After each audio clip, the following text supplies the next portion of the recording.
Halo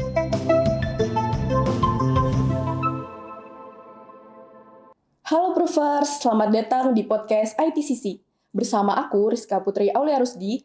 Di sini aku sebagai MC pada podcast kali ini. Nah, kali ini kita akan membahas mengenai MTSNA bersama narasumber sekaligus trainer kita, yaitu Pak Abdul Rashid Eskom MMSI. Halo Bapak, boleh dikenali namanya Pak? Oke, perkenalkan nama saya Abdul Rashid Eskom MMSI.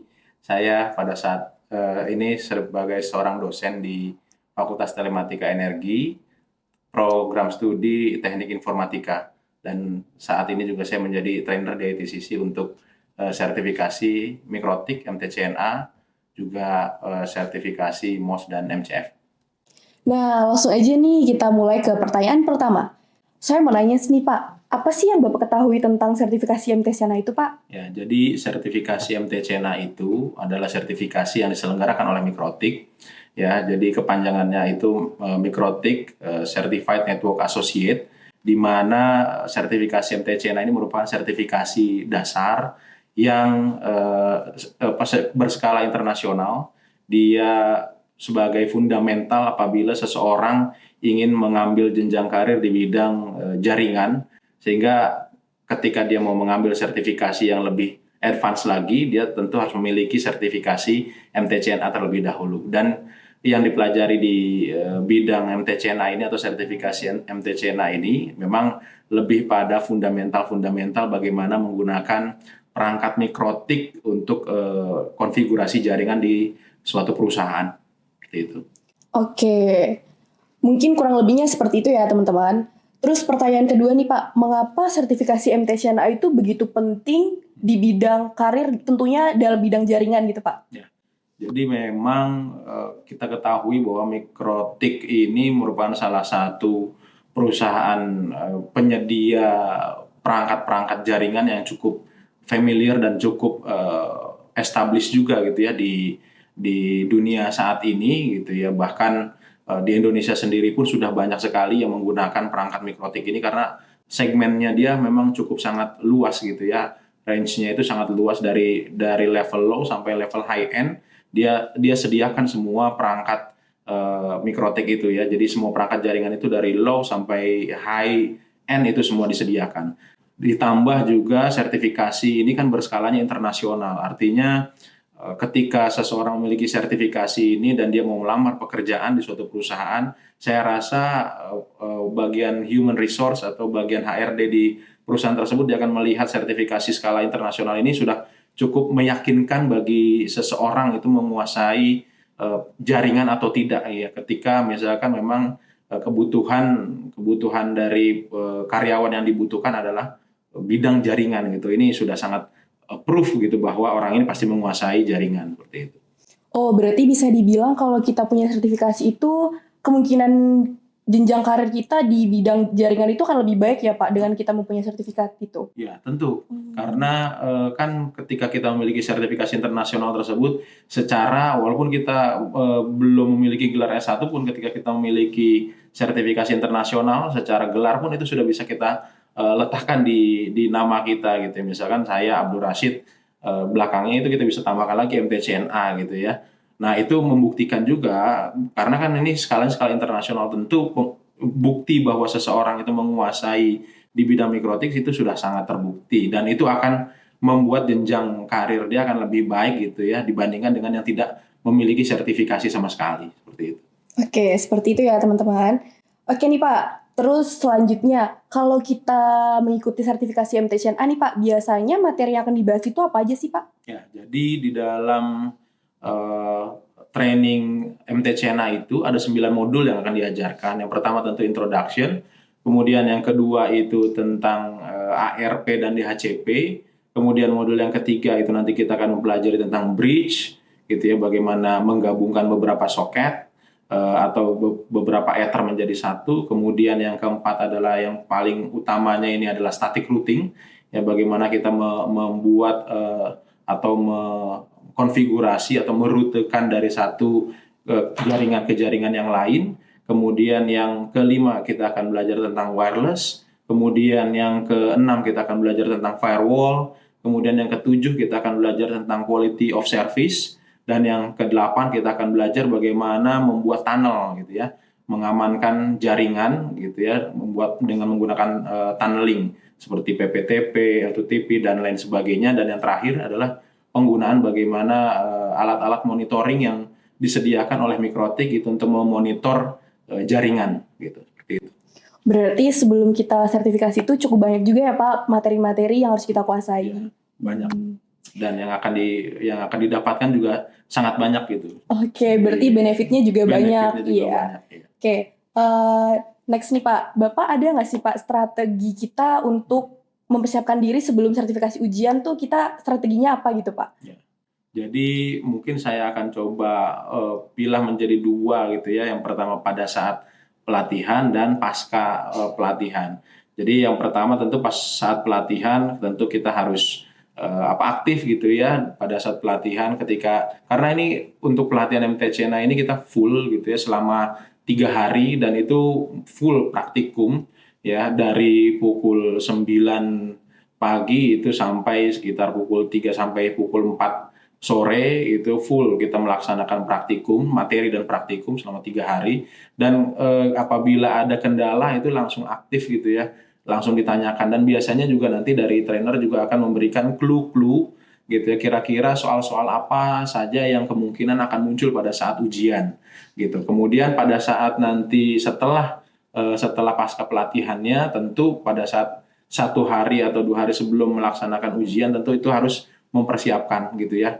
Karena kan untuk ujiannya itu langsung gitu ya. Jadi setelah pelatihan besoknya langsung ujian. Jadi sehari sebelumnya itu agar mempersiapkan juga untuk baca-baca dari materi yang sudah dipelajari 1 hari 2 hari sebelumnya sehingga pada saat hari H-nya itu sudah tidak terlalu grogi gitu ya karena persiapannya sudah matang.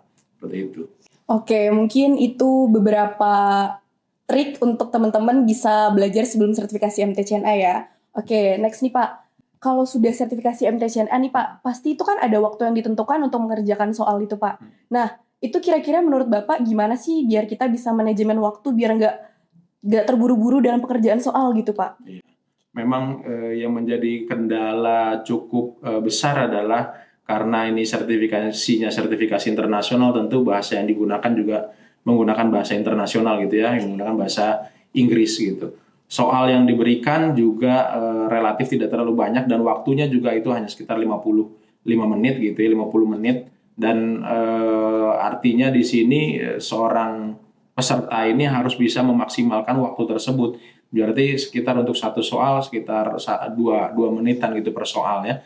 Jadi agar peserta itu ketika melihat soal jangan terlalu terpaku pada soal yang sulit gitu ya. Jadi memang ketika melihat soal dengan bahasa Inggris ini bisa membuat seseorang itu menjadi deg-degan gitu ya. Tapi tentu ini perlu distrategi gitu ya, perlu disiasati dengan mempersiapkan pada hari-hari sebelumnya gitu ya, sehingga atau melihat dari soal-soal yang sudah pernah muncul, mungkin kan banyak juga soal-soal yang muncul di internet yang mungkin kita bisa explore juga, sehingga pada hari hanya nggak terlalu nervous lah gitu ya. Nah jadi pada soal yang terlalu sulit jangan terlalu lama berpaku di situ. Ketika misalkan pada part yang soal itu tidak bisa difahami, bisa loncat dulu ke soal berikutnya ya. Jadi cari dulu soal yang paling mudah yang bisa dikerjakan gitu ya. Nanti setelah akhir gitu, kemudian dilakukan lagi scanning dan skimming lagi dari atas lagi gitu ya. Dan pastikan jangan sampai ada soal yang tertinggal untuk dijawab gitu. Seperti itu. Oke, mungkin itu ya teman-teman sedikit trik untuk teman-teman dalam pekerjaan soal ketika ujian berlangsung nanti. Oke, selanjutnya nih Pak mau tanya, kira-kira biasanya kesalahan peserta itu apa sih Pak dalam pekerjaan soalnya itu Pak? Sehingga membuat mereka bingung tuh kesalahan mereka apa gitu Pak? Ya, jadi memang yang menjadi kesalahan umum yang biasa dilakukan itu terkadang peserta itu tergesa-gesa gitu untuk menjawab soal gitu ya. Jadi dia sudah terlalu percaya diri gitu ya, jawab, kemudian tidak mau diperiksa lagi gitu. Padahal mungkin waktunya masih ada waktu. Artinya waktu yang ada itu agar dimaksimalkan untuk memahami soal, karena belum tentu ketika kita jawab pada saat itu gitu ya, bisa jadi ketika kita baca yang kedua kali, yang ketiga kali, itu bisa jadi oh ternyata apa yang kita pahami di awal ternyata berbeda dengan ketika kita baca yang ketiga gitu. Dan bisa jadi di situ yang kan untuk soal itu kan bisa macam-macam, ada yang dia pilihan ganda, ada yang dia multiple choice gitu kan, ada yang true false. Nah, ketika dia mungkin pilihannya multiple choice, bisa jadi yang tadinya kita hanya milih satu, oh ternyata sebenarnya jawabannya ada 2 atau ada 3 gitu. Nah, itu bisa kita koreksi. Nah, itu yang menjadi problem. Gitu. Oke Pak, berarti dalam pengerjaan soal itu peserta jangan terlalu tergesa-gesa ya Pak? Iya, betul. Oke. Tergesa-gesa. Oke, next question nih Pak. Apa perkembangan terkini dalam teknologi jaringan yang mempengaruhi sertifikasi MTCNA gitu Pak? Oke, jadi sebenarnya kalau kita lihat dari sertifikasi MTCNA beberapa tahun ke belakang ini, memang untuk fundamental MTCNA-nya sendiri ini tidak terlalu banyak berubah gitu ya, tidak terlalu banyak berubah. Jadi lebih pada bagaimana memanfaatkan teknologi mikrotik atau fitur-fitur yang tersedia pada router mikrotik untuk kita gunakan gitu ya. Jadi memang untuk MTCNA-nya sendiri itu tidak terlalu banyak berubah, tapi mungkin untuk sertifikasi yang skala advance-nya gitu ya, yang skala lanjutnya, mungkin ketika kita mau ambil Certified Routing Engineer, MTCRE, atau Wireless Engineer, MTCWE, dan atau sertifikasi-sertifikasi lainnya, ya itu ada sedikit perubahan gitu, tetapi untuk di level fundamentalnya sendiri sebenarnya belum terlalu banyak berubah. Oke, mungkin seperti itu ya teman-teman. Terus pertanyaan selanjutnya nih Pak, apa saran Bapak untuk teman-teman yang akan mengambil sertifikasi MTCNA nantinya Pak?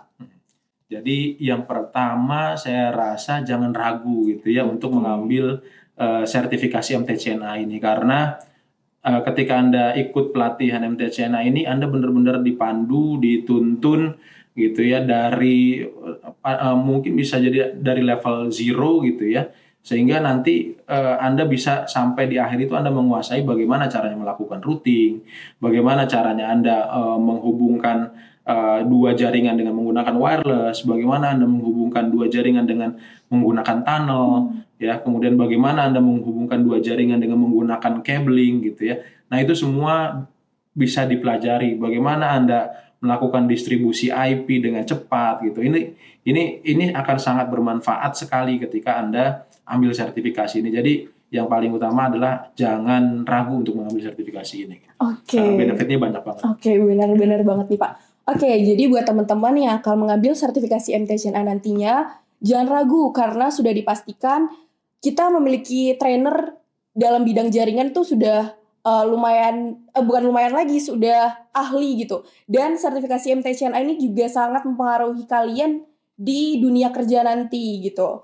Kesimpulan dari bincang kita pada podcast kali ini adalah Bapak Abdur Rashid, seorang trainer ITCC, memberikan wawasan mengenai sertifikasi MTCNA, menjelaskan pentingnya sertifikasi ini dalam dunia karir, dan meningkatkan karir kita di bidang jaringan, serta memberikan saran praktis untuk kita dalam mempersiapkan diri menghadapi ujian MTCNA nantinya.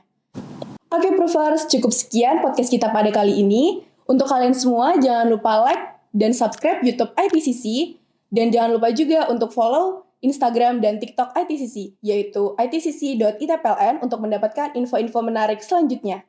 Oke Pak, untuk mengakhiri podcast kita pada kali ini, mungkin kita bisa jargon ya Pak? Oke.